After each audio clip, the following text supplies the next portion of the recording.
It's Amy and Magdalena here, and we are conscious parenting coaches certified by Dr. Shafali Sabari. And so I'm so happy to be here with my friend Magdalena. She is in Poland right now, and I am in Colorado. So we made it work. It is about 6 a.m. my time and about 2 p.m. her time. So welcome. Hi, Magda. Hi, good to see you, Amy. And it's Magdalena. You say your last name, and I'll just go like this. Welcome, Magdalena Wiatrowska. See, right there. I got it. Okay, so Magdalena, tell us your beautiful website. My website is Family Power. So I met Magdalena through our coursework with Dr. Shafali, and we became friends because she's so amazing, and just like to meet her in person and see her energy is a beautiful thing. She's very tall. I know you can't see on the video here, but her energy is like really commanding, but not in a negative way, just very beautiful and open. And so I decided to do an energy clearing with Magda. I made an appointment. And let's just talk about that, because I think a lot of people are like, what is an energy clearing? So can you explain that? Sure. So what I specialized with, it's working with inner child and going straight to the body to clean the stuff that you need to clean. Yes. So like the process, like the method came to me like very intuitively. So we are like opening the picture in your head, which is also very intuitive. It's coming. It's just coming. It's not about like thinking about it. It's about like letting it come. And this is how it works, So we're building kind of a picture in your head when you can have a safe place, and in the safe place, your IC can just be there, and you can be there with your IC. What is very interesting when she says IC, sorry to interrupt. When she says IC, yes, she means inner child. So let's back up a little bit, because I want this to resonate with people who have never come to anything like this before. So when we say inner child, what are we talking about? So with inner child, it's also like it's getting started during our childhood, because most of us were brought by unconscious parents. And a long story short is that we need like the three most important things in our lives, especially when we are kids. And this is like to be seen, to be heard, and to be validated.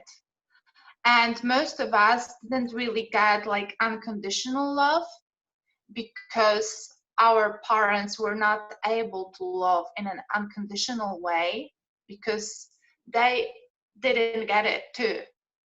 So these are very strong generational patterns which we have in our field. So because everything is energy, yes, so it's inside of us, it's like around us. This is the energy which is also around us. Thoughts are also the energy, yes.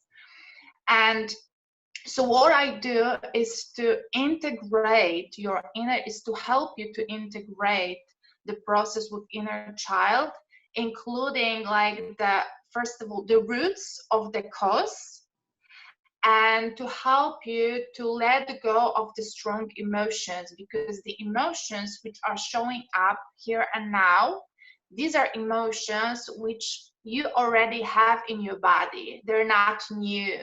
You already have them, so you can have them from your childhood or even earlier, yes? So we are going into unconscious mind, not unconscious, subconscious, yes, subconscious. So we're going below the everyday thoughts. Exactly. So we go into subconscious, and that's why this process is letting us to reconnect, to feel, because we are not really learn how to feel our emotions. We are thinking our emotions, yes. And this process is letting you to feel the exact emotions in the body, honor these emotions in the body, and let go. Release. Yes, exactly, exactly. Yeah, So this because is how it. we store these negative energies in our bodies, right? You know, and they can go back Yes, as early as 2, 3, 4, 5 years old. And I just think it's important to know, no one here is blaming parents or your upbringing. If you had a beautiful upbringing with conscious parents and a loving family, that doesn't mean that you absolutely, haven't somehow repressed some negative feelings. It doesn't have to be from your parents. It could be from an absolutely. asshole boyfriend, you know, a bad relationship, whether that be a teacher, a boss, a significant other. You have likely, most of us all repress feelings, and what happens is those feelings stay in our body. And Magda has this beautiful process of allowing ourselves to let that go, and it's really freeing. Yes, yes, yes. That's what the feedback is coming, from this work. That's why it's so strong, because you're really able to let it go of the body, because this is the center of our emotions. It's not our brain, it is our body. So whether we believe it or not, it's the matter of whether you feel it or not. Because you can really feel it. You can really feel it during this process and afterwards, of course, too. Yeah, and it really takes, I think you have to be open, you have to be willing to drop into to the work. When we say drop in, how would you describe when I say drop in? You have to be ready, first of all, you know what I mean? So you need to have some like mental work already done. So some deconstruction. I'm also helping with to deconstruct the process, yes, to reconnect to the cause. But people who are showing up to do the work, they are already quite conscious people, Mm-hmm. and it's really the matter of the trust. The trust is super important here, because you do need to relax. You do need to go into a deeper meditational state first, and then we can do the work. So like the first process is to help you to organize your inner child, to feel the emotions which are showing up, to release. And then you can start working with your parents, with your mother, with your father, so you can also feel their emotions in your body, because we are all connected. So this process is really letting us to feel what was going on in their lives, what is connected, what we took from it, what's stuck there, what went through subconscious, and it's there. Sometimes we can figure it out. Sometimes we know it a little bit earlier, that this is happening, that we can see it in our lives. And sometimes it's just like, wow, it's something like you did not really expect that was happening. So it is also helping you to build like a proper picture from a bigger perspective. Yes, so we're going into very little details, but we're also like building the whole picture and cleaning the stuff from the body. So it's really powerful. So when we say drop in, we mean you have to drop into your emotions, you drop into your heart, you know, and that can Yes, be probably, I think, the hardest part of this process, right? There's a lot of resistance there. I know I had a lot of resistance, even though I was extremely willing and ready for Magdalena. Once we got into the process, I was like, I don't feel anything. I'm not I don't know what you want me to do. You know, these are the thoughts you have in your head. But Magda's very good at making you feel safe, and she'll just slowly kind of draw those emotions out of you. And then once you have finished the process, you feel, I can say for myself, I felt a lot lighter. And once you like release some of that negative emotions, then you have room to let more love in, which I didn't even expect. You know, I just wanted to kind of release that stuff, just some traumas I had in my life. Um, and once I did, I found myself, this cracks me up, but I was on the couch and like getting ready. I think I was putting some shoes on and my husband was walking by. We're getting ready to go somewhere and he keeps walking by and I just started crying. And and then he noticed, thank God. And then he's like, "Why are you crying? Why are you crying?" And I was crying because I just felt this intense love for him and so appreciative of his love that he gives to me every day. And this is not like me to cry and profess my love to my husband, let's be honest. Okay, you know, once you're married for a certain amount of time, that doesn't really happen every day, right? So Yeah, I had yeah. to confess to him that I was in love with him and that I was feeling a lot of love for him. And I can say we did this, what, about a month ago? And it's Yeah, still yeah. there. It's not something that just pops in and goes in and out. It's still there. It's strengthened our marriage. And he wants me to do these energy clearings all the time now. I told him that's not how it works. But, you know, what are we going to do? So let's talk a little bit about like, how did you come to this? How did you know that you could clear people's energies? I mean, that's got to be like, you know, you don't just wake up one day and say, I'm going to clear people's energies. So how did you come to do this work? So again, like long story short, so when I was a little, I already felt that, that there is something like different about myself. I wasn't really able to put it straight. I wasn't really sure what was going on. I could really feel people's emotions. So then I came to the conclusion that maybe everybody else can do it too. You know what I mean? Because it was so organic and so natural and so normal. But then, like, I figured out that it's not happening to other people. That this is something what is not really common to others, and that was quite overwhelming too, especially when I was growing up and like a lot of things were happening around me. So it was quite overwhelming. And I always have like a very strong intuition voice. And it was like telling me, that this is something that you cannot really get rid of, but you can postpone it.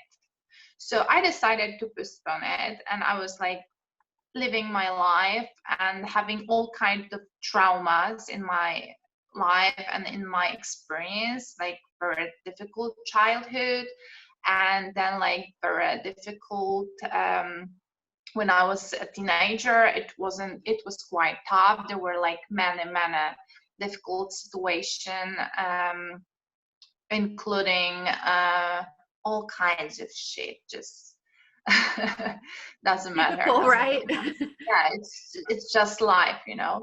So and then like I actually decided to go to college, and I was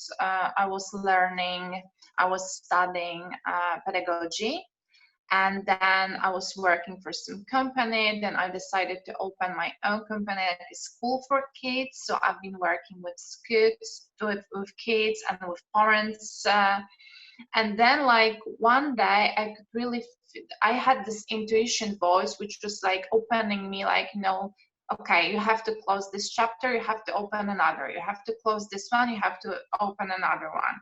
So I met some famous psychologist here in Poland, and and I went to his lecture, and it was about how to live to stay alive. And it was like really empowering. And after this lecture, I just went to talk to him, and we started a conversation that we would like to have some workshops for parents, to really be able to empower parents, because they're quite miserable on a daily basis and they're not really able to connect with their children. So it would be great if we could do something like this, together. And he agreed, and it was like a super event coming, and we did it together. So we had like a camp for kids and for parents. And after it was done, I had a situation. I have started planning like another event, and we came to them. There was a possibility for my family, for my husband's work, that we could go to Asia. And so there was like one decision, okay, we're going to Asia for at least 6 months. And before we left, there was some workshop, and I really felt intuitively very, very strong that I have to be there. And I went for this workshop. It was like 5 days, and 5 days, like super deep process inside of me, like meta content. So it was happening mostly at night. I was waking up, I was doing some notes, and I could really feel that major changes in my body. And then there was a super strong situation, like at the end, like the one of the girls who was attending this workshop showed up, and she was like, there is something wrong with my heart, you need to help me unblock it. I know it's only you that can do it, and I was like, what is going on here, but I really helped her, and like her heart is open, and she could then feel the light. It was like really super crazy, and then we left to Asia, and I was attending all kinds of workshops over there, because I really wanted to dive deep and also use the surrounding, which was super new, but it was extremely interesting, like culture, like all the meditation thing, Asia, so mindfulness, meditation, etc. But still, I could figure out that I had super strong fear in my body because of my children. I was really afraid that that something bad can happen to them. And in Asia? In Asia, yes, in Asia, because like we had few situations like this when people were showing up, and they were like, oh, you have to be very careful, you need to really watch your kids because you're European, you have white skin, your daughter is blonde, da da da da da da. If your kids will be kidnapped, so you won't ever get them back, this sort of story, like several times. Mm-hmm. And then like the dengue virus. So have you heard of dengue virus? The what virus? Dengue virus. Dengue. This is in Asia, and it's connected with tiger mosquitoes, the biggest mosquitoes. Oh, okay. Yes, the bigger ones. And it's a fever, the fever that you cannot really heal, and most of Asian people are dying of this fever, yes, especially children. And the mosquitoes were pretty much everywhere, and in the place that we were, they were there too. So my kids were going to preschool, and I was staying in the apartment, and I was like, I'm going to die in here, like seriously. So I had like super strong anxiety in my body. So I was like, okay, there is no dengue in Poland, but we have like other diseases which are also quite dangerous, So then like we can be kidnapped quite pretty much like everywhere. Okay, like Asia, maybe a little bit more, but still, Then I realized that, I cannot live with the fear, I have to drop it somehow. So I was just, because I was meditating already for a few years, so I just sat with it, and I was acknowledging this fear, letting myself feel this anxiety in my body, letting it feel even more and more and more. And then I realized it's letting go, you know? It is letting go like more and more and more. And then like it brought me to the situation like from my ancestors, with the fear, you know, of moving and bringing children to you and with you and all kinds of situations. There were like pictures like Of your and then ancestors yes, coming to you in a meditation. yes, and then it was like melting away, like just, you know, like and another anymore. So it was kind of very, it just came from me, you know, like it is something like you can't really plan. And then like people started to showing up to have a session with me, like they were asking me about things. And the girl whom I helped, their like her friends, you know, and it was just opening like this. And Was it's there any quite, fear? Can I stop here? Was there any fear about the healing? Like, how am I able to do this? Or like when you first helped that woman with the heart, were you in a little fear about, you know, because I know you had repressed it in your youth, this high intuition that you had, and then it started to come out, and that you had fear of being in Asia, but was there fear around, why do I have this ability? What is it?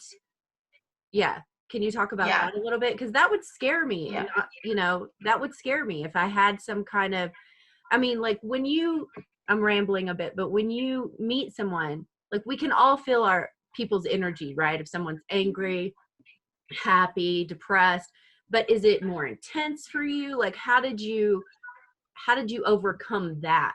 Because we all have gifts, you know, but when somebody of says, course, well, your gift is to heal people energetically, I'd probably be like, what are you talking about? yeah, Seriously, yeah, you know? yeah, But so how did you embrace that? Because first there's so much, because first you have to hear it, you have to listen to that voice, and then you have to embrace it. That's a lot.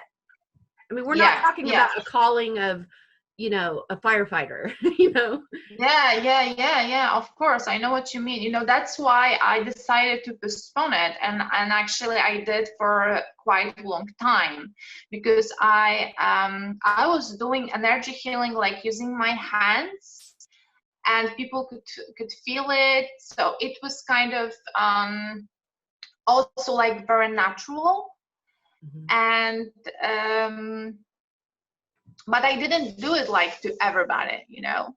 It was just it there was some situation like I could really see that somebody needed, so it was just happening like this. I wasn't really thinking about it, but yes, when I was starting to think about it, it was getting like quite overwhelming, like my ego was getting stronger, and it was going like, you know, like, who do you think you are that you can do such things, and da da da da da da. So then I was like, okay, like, is it real, Mhm. or did I make it up? Yeah, so you Did start to I make it up, question, you know? which Yes, so I was I questioning want to say, myself. like, let's use this example for Magdalena, because we all have gifts, we all have callings, whether it's energy clearing, teacher, doctor, lawyer, I mean, any calling that we all have an intuition that's telling you move toward it. We all have an ego that's saying, who do you think you are to do this work? You know, we Yeah, all have a postponement, you know, of, no, that's not for me. I'm going to take the safe route. I'm going to take this corporate job, or I'm going to just go to college while I repress this feeling and figure it out. But what I love about you is, well, it's just so unconventional, this calling that you have, but you just kept moving forward, you know? So let's go back. So you're in Asia, you're healing some people, word of mouth gets out. You're the the energy clearer from Poland in Asia. So then what happens? So when people, like were calling me, and I have started doing it via telephone, yes, and via Oh, okay. internet. That was quite crazy. But what was really why I was still keep on doing it, it was feedback which was coming from people. Like it was like, like with you, like at first people like, oh, it's weird, like energy healing, what are you talking about? It's like it really sounds ridiculous, and it sounds like something crazy. But when you are really doing it, and people can really feel it, they can feel their chakras going round and round, they can feel warm, and they can feel the release, and they can really see the changes, and the changes are coming super quickly, like you said with your husband, and you can really feel love. So that's why, I was keep on doing it, because I was getting more and more feedback. So if I could give you like an advice, so this is it. When you are doing something, and you are doing it for, obviously, for people, and they are giving you great feedback, so you have to do it more. Hmm. But we dismiss it so quickly, right? You know, Yes, because it but feels you are really, uncomfortable. It feels, I just had a client yesterday. We ended our sessions. I told her, you've graduated, you don't need me. The whole reason you came to me, we've solved that problem. You're graduated. Call me if you need anything else. And I was just so happy for her, but she was really adamant about telling me thank you over and over and over again, and how much she's received from my coaching. And even her saying that, I know it's true, that's the whole reason I was there. But as soon as she would say it, it's almost like you take it and you throw, oh god. Woo. It's almost like you take, I just totally knocked over the lamp. It's like you take that information and then you just like spit it right out, because it's uncomfortable to feel grace, and to feel what's the word, just admiration. gratitude. Yeah. Yeah, gratitude, to Admiration. feel like, oh, it's nothing I did, because it comes through you. It's not, the Yes, gifts come exactly. through Yes, you. that's, you yes. you don't feel like it's not what I did, I was born with this gift, Yeah, so it feels exactly. a little embarrassing to receive that gratitude and feedback. But it's important, because those are the notes that are getting sent back to you, that like, this is your path, this is your path, this is your path. That is your Exactly. intuition. And if you're ignoring that and Exactly. saying, oh, it was nothing, no big deal, if you hear yourself saying those things, that's your ego trying to steer you off of your gifted path. When you get feedback like that, you need to say, stop, feel it, and say, oh, this must be a note, a sign that I'm doing what I'm supposed to be doing. If you're in a job you Exactly. hate and you're constantly fighting with your boss, everyone's telling you your work sucks, like that's a sign as well that that's probably not the Exactly. best place for you to Yes. work. That's not where your gifts, of course you can do the job, you got the job, but that doesn't mean that's where you're going to thrive. Because if you're not getting that feedback, right, then, Exactly. but a lot of people, the reason I bring this up is because people will say, how do I know? How will I know? These are the ways, but we are so conditioned to just take that, throw it right out, because Yes. it feels unfamiliar, right? But when you Exactly. feel unfamiliar, that's when you have to say, oh, okay. So you have to be curious, and you have to listen, you Yes. have to pay attention, So I commend you for pushing through that, because I think it's so hard for other people. Yes, it is. Thank you so much, Magdalena. This has been beautiful. We'll have to Thank do this you. again. And of course, if Yeah, I you're would love watching this to video, also. please subscribe to our channel, because we're going to have tons of stuff like this that are or wonderful work for your soul, right? Awesome. Yes, great idea, Emmy. Yes, and thank you for having me.